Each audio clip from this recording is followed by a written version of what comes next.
महात्मा बुद्ध कहते हैं कि मौन कभी-कभी सबसे ऊंची आवाज होती है। बहुत समय पहले की बात है। महात्मा बुद्ध अपने कुछ शिष्यों के साथ एक गांव में पहुंचे।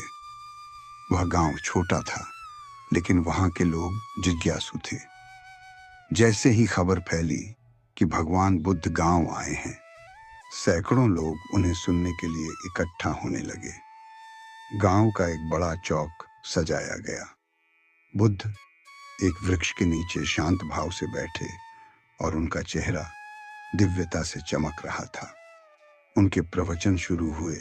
जीवन की सच्चाई, दुख का कारण और शांति की राह के बारे में उन्होंने अत्यंत सरल शब्दों में बताया।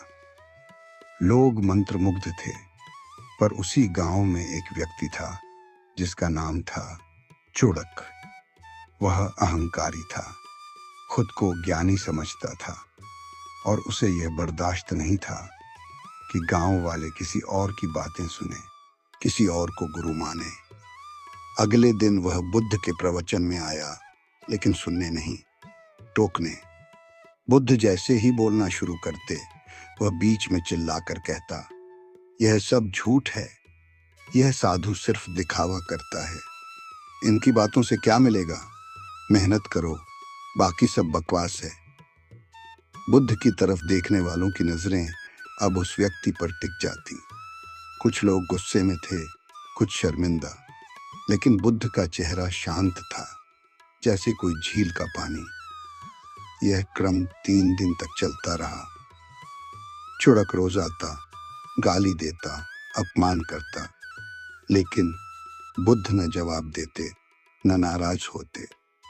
वे केवल उसकी ओर देखकर मुस्कुराते।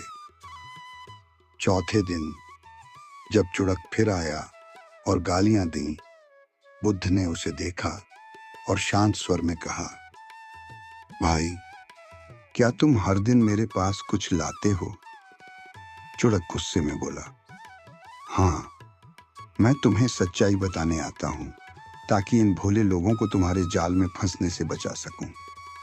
बुद्ध ने फिर पूछा, और यदि मैं वह चीज जो तुम लाते हो, यानी तुम्हारे अपशब्द स्वीकार न करूं, तो वह कहां जाती है? चुड़क चुप रह गया। बुद्ध मुस्कुराए और बोले, अगर कोई किसी को उपहार देता है और वह उसे स्वीकार नहीं करता, तो वह उपहार किसके पास रहता है? चुड़क बोला, जिसने दिया उसके पास। बुद्ध बोले, ठीक वैसे ही तुम्हारे ये क्रोध, ये अपशब्द, ये कटुता, अगर मैं इन्हें ग्रहण नहीं करता, तो ये सब तुम्हारे पास ही रह जाते हैं। बुद्ध ने अपनी आंखें बंद की और कहा, जैसे गंदे जल में कंकड़ डालने से जल और गंदा होता है, वैसे ही यदि कोई क्रोध में प्रतिक्रिया दे, तो वह स्वयं ही दूषित हो जाता है। लेकिन शांत मन उस जल को भी स्वच्छ कर देता है। पूरा वातावरण शांत हो गया। चुड़क जैसे सन्न हो गया था।